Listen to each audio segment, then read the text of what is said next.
exemple, la première expérience sympa d'un certain Andrew Stultman. Il avait soumis des étudiants à une batterie de questions sur l'évolution. Donc, par exemple, il disait « Au cours de la révolution industrielle, la campagne s'est couverte de suie et la phalène du bouleau, donc son espèce d'insecte, est devenue noire. Pourquoi ? Pour se fondre dans l'environnement ou parce qu'elle était moins susceptible d'être mangée.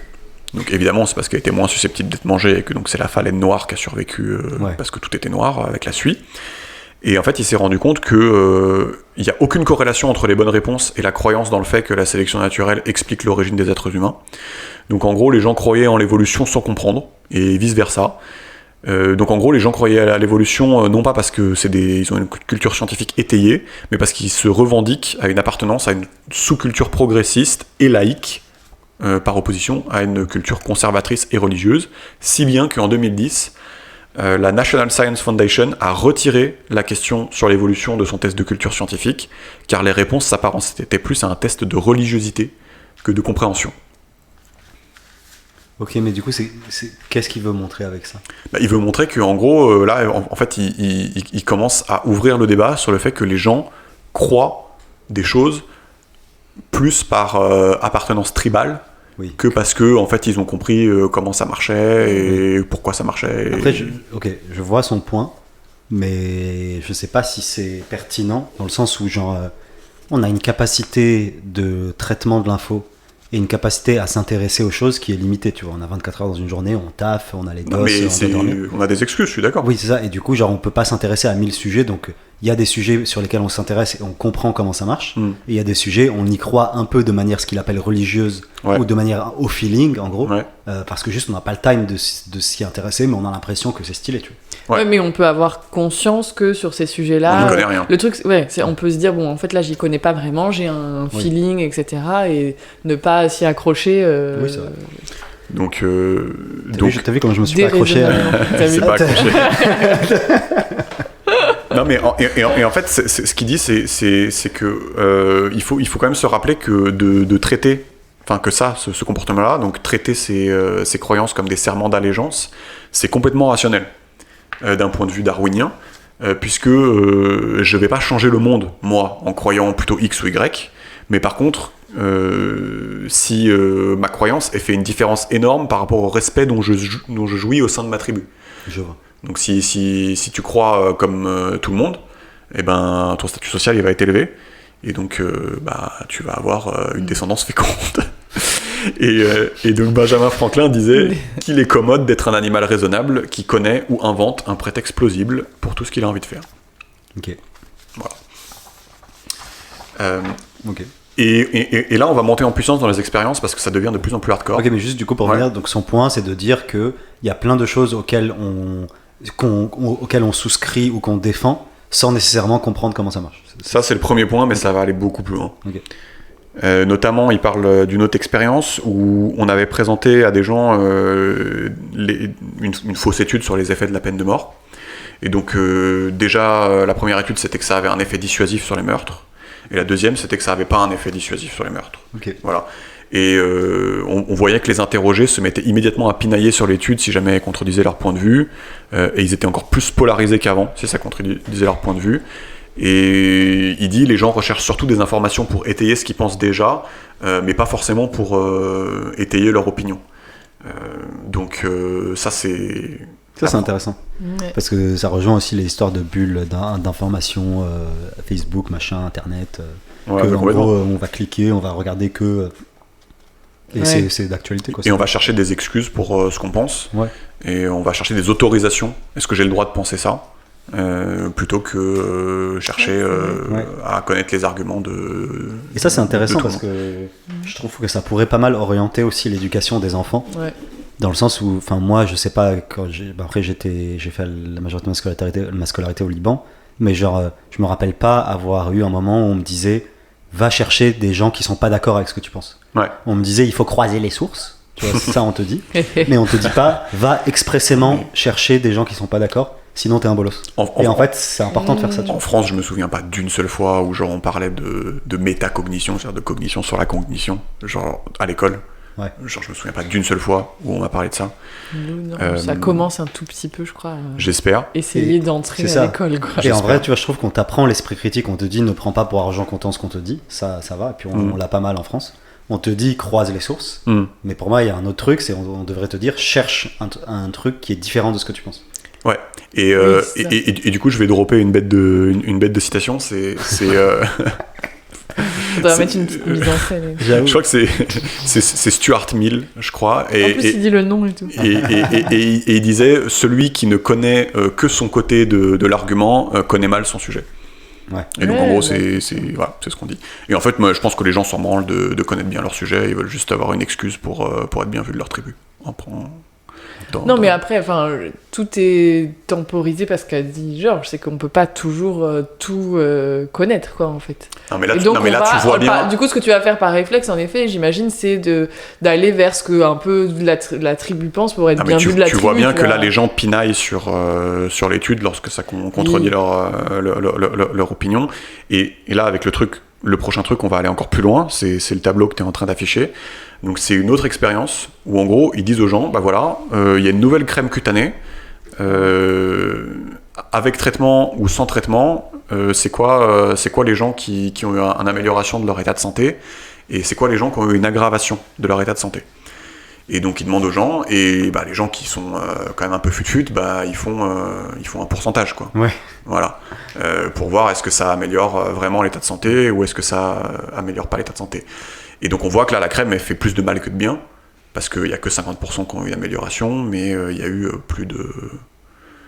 Enfin l'aggravation de l'état de santé, c'est dans je sais pas combien de pourcents des cas, c'est ça?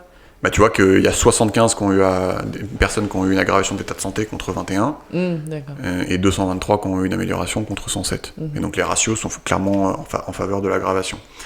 Et donc ça, quand tu le présentes aux gens, les gens ils font les gens ils trouvent, les gens ils sont pas teubés. Il faut pas de traitement, quoi. Voilà. Ouais, ils trouvent. Okay. Voilà, il n'y a aucun souci. Maintenant, quand tu politises le truc, et que tu fais par exemple les armes à feu contre le taux de criminalité, tu politises la question, les gens se trompent, systématiquement. Ah, c'est marrant ça.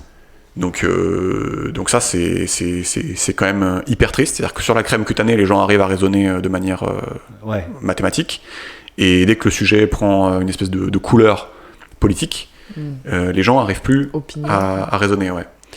Et là, en fait, ce qu'il dit, c'est que la science confirme que la politique nous rend débiles. Voilà. Ouais, non, mais j'avoue, c'est intéressant ça. Et c'est ouf. Et là, ça enchaîne parce qu'il y a une autre expérience géniale qui est des gens qui se sont dit je vais faire une expérience pour démontrer que les progressistes de gauche sont complètement incultes en économie. Et donc, ils se sont dit je vais poser plein de questions complètement cons et je vais voir comment les gens répondent. Et donc il disait la restriction à la construction de logements rend ceci moins abordable. Il faut répondre vrai, c'est que des trucs de base. Le contrôle, globalement le niveau de vie est plus élevé qu'il y a 30 ans, il faut répondre vrai, voilà tout ça. Et voilà, effectivement, il avait démontré que les progressistes de gauche étaient très mauvais sur ces questions-là. Et après, la critique qu'il a reçue, c'est ok, mais là, t'as choisi que des sujets qui titillent la gauche. Ouais. Est-ce que tu le ferais pas avec des sujets qui titillent la droite ? Typiquement, quand deux personnes effectuent une transaction de leur plein gré, elles en tirent nécessairement profit tous les deux, ce qui est faux. Rendre l'avortement illégal provoquerait une hausse des avortements clandestins, c'est vrai. Voilà. Et donc quand ils ont fait ce questionnaire-là aux gens de droite, ils étaient autant débiles que ceux de gauche avec leur questionnaire. Okay. Donc quand tu commences à titiller les gens sur la politique, en fait ils reçoivent les bonnets d'âne, comme dirait... Steven Pinker. Aucun groupe ne dépasse en stupidité l'autre quand on remet en cause ses convictions. Oui, c'est ça. En fait, c'est pas politique, c'est quand tu as des convictions préalables ou sur un sujet. Pardon. Quand tu as des convictions préalables sur un sujet.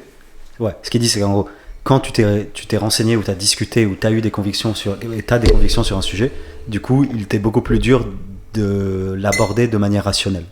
Je sais pas si la première partie est vraie, c'est-à-dire est-ce que tu t'es forcément renseigné, est-ce que tu as forcément réfléchi, mais en tout cas t'as des convictions liées à ton appartenance à un groupe politique ou quoi, et ou à, je sais pas, à ta famille ou voilà.